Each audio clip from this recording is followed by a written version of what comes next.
आज का मकसद सिर्फ यही है कि जो कुछ दिनों से हमारा राजनीतिक कार्यक्रम चल रहा था, महागठबंधन में रह करके हम जब समन्वय समिति की बात किया, कोऑर्डिनेशन कमेटी की बात किया और उसमें 3-4 महीना राजद को दिया, फिर 2-3 महीना कांग्रेस को भी दिया। उनका आश्वासन था कि हम लोग सब ठीक कर लेंगे। लेकिन ये कहना चाहते हैं हम कि बचपन से ही सिद्धांत पर चलने का हम मन बनाया है और उसी के अनुसार हम चलते रहे हैं। और जब अंत देखा कि अब ये लोग महागठबंधन के लोग समन्वय समिति के पक्ष में नहीं हैं, तो वैसी परिस्थिति में आपने देखा कि गत महीना में 20 तारीख को हम महागठबंधन से अलग होने का इरादा कर लिया, फैसला कर लिया। अब उसके बाद आप लोगों की जिज्ञासा रहती थी, सब लोग पूछते थे कि अगला कदम क्या होगा। तो हम प्रायः कहते थे कि जल्दीबाजी में कोई ऐसी बात नहीं करेंगे, 2-4-10 दिन में हम निर्णय लेंगे। और आपने देखा कि ऐसे तो हम 3 तारीख को बोले थे कि 3 तारीख को कुछ करेंगे, लेकिन आज हम बाहर से आए हैं, 2-3 दिन के अपना क्षेत्र और अगल बगल के लोगों के जो मर्डर हुआ है, कुछ और वारदातें हुई है, उसके बाद तो लगा आज की जो जल्दीबाजी में तो नहीं, लेकिन जो अच्छा काम होता है जितना शीघ्र हो जाए, इसी सिलसिले में आज आप लोगों को आमंत्रण दिया है। और आज हमने निर्णय ले लिया, हमारे लोग हमको अधिकृत भी किए हुए थे कि कहाँ हम लोग जाएंगे। तो आज हमारा फैसला ये है कि हम नीतीश कुमार जी के जदयू पार्टी का एक अंग हो करके, यानी कि एलाई हो करके हम उनके साथ रहने का इरादा किया है। मर्जर की बात हमारे लोग नहीं करते थे, इसीलिए मर्जर की बात नहीं आई है। हम उनके साथ एलाई के रूप में काम करेंगे। नेचुरली जब जदयू और माननीय नीतीश कुमार जी एनडीए के जब पार्टनर हैं, तो हम भी अपने को मानते हैं कि आज से एनडीए के पार्टनर हम लोग हो गए। लेकिन ये बात सही है कि हम नीतीश कुमार जी के जदयू के नज़दीक हैं और उन्हीं को अपना पार्टनर मान करके आज हम चलने को फैसला किया है।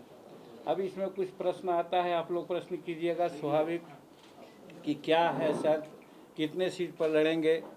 तो देखिए, हम कहना चाहते हैं, ऐसे भी है, वो आप लोग सब जानते हैं कि प्यार में और युद्ध में कोई इफ बट नहीं होता है, सब चीज़ जायज़ होता है।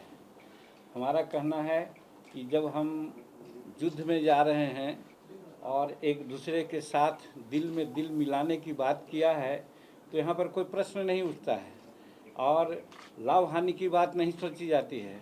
सिर्फ और सिर्फ एक म्यूचुअल अंडरस्टैंडिंग जिसको कर सकते हैं कि म्यूचुअल अंडरस्टैंडिंग बनी है और हम समझते हैं कि हर एक दूसरे का सम्मान हम लोग देखेंगे। और जिस प्रकार से गठबंधन को आगे बढ़ाना है, जदयू को आगे बढ़ाना है, इस पर हम लोग चर्चा कर कर के सीटों का जहाँ तक होगा बंटवारा वो सब किया जाएगा। हमारा कोई शर्त नहीं है, हम बिना शर्त के ही नीतीश कुमार जी के साथ रहे हैं, इसलिए कि नीतीश कुमार जी ने ही हमको मुख्यमंत्री बनाने का काम किया। ये अलग बात है कि किन कारणों से हम हटे या हटाए गए, तो गड़े मुर्दा उखाड़ने की कोई ज़रूरत नहीं है। लेकिन जहाँ से सम्मान मिला है, उस सम्मान को आज भी हम मद्देनज़र रखते हुए हम निर्णय लिया कि अगर हमको कहीं जाना ही है तो हम नीतीश कुमार जी के साथ रहेंगे।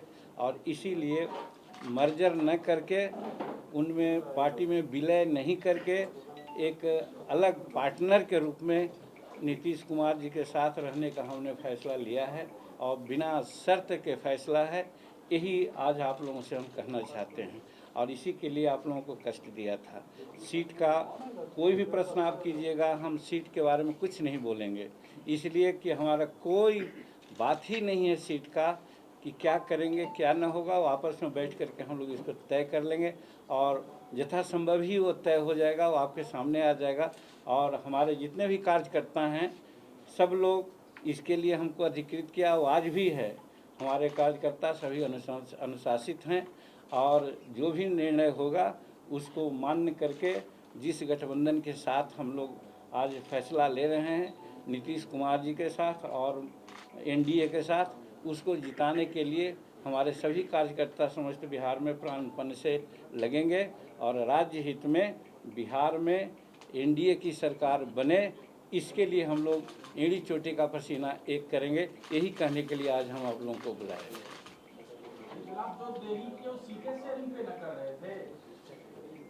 देखिए, कोई भी काम जब होता है तो विचारोपरांत होता है और विचार तो अपना हम उसी दिन मन बना लिया था, लेकिन हमारे के यहाँ जमहूरियत है, डेमोक्रेसी है।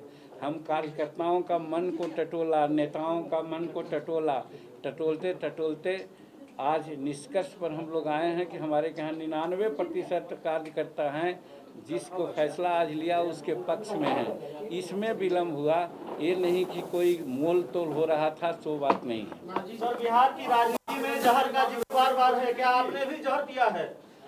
देखिए, जहर पीने का कोई सवाल नहीं, जो जिनके लिए जहर कहीं कोई हो तो हो सकता है।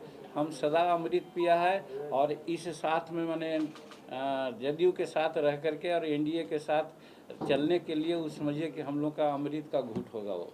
सर, आपको नहीं लगता है जहां फायदा रहता है वहीं आप रहते? बेटे को विधान पार्षद बनाना था तो राजद के साथ थे, फिर पलटी मार दी है। देखिए, कई एक बारी के ये सब बेतुकी बात आप बोलते हो, इसलिए हम कहते हैं कि हमारा संतोष जो एमएलसी हुआ है वो 7वां पास है कि 8वां पास है? वो क्या योग्यता, कृपा की कौन बात है? अरे उस समय दूसरी बात को भी आप लोग सोचिए, उस समय ये अररिया का चुनाव किसने जिताया, जहानाबाद का चुनाव किसने जिताया? अगर हम 6 विधायक और 7 विधायक जिताए गए, उसमें एमएलसी उन्होंने बिना मांगे उन्होंने कहा, और वैसा मुसहर कम्युनिटी के लोगों को कहा जिस कम्युनिटी में पढ़े लिखे लोग कम होते हैं। संतोष एमए है, पीएचडी है, नेट है, प्रोफेसर है, इसके बाद उसका चयन कोई दया की बात नहीं है, वो डिजर्व करता है। और लालू जी उस समय अपना ये में गर्ज में हमसे नहीं है, बसंती जी बैठे हुए हैं, दानी जी बैठे हुए हैं, टाइम विदाउट नंबर कि भाई किसी तरह से जीतन मांझी को लाइए, जीतन मांझी को लाइए। और ठीक है, हम तो थे एनडीए में ही, हर तरह से प्रतिष्ठा थी। प्रधानमंत्री बहुत लोगों को नहीं जानते हैं, लेकिन जब मीटिंग 2015 में होती थी तो किसी का नाम नहीं होता, सबसे पहले जीतन मांझी का नाम लेते थे।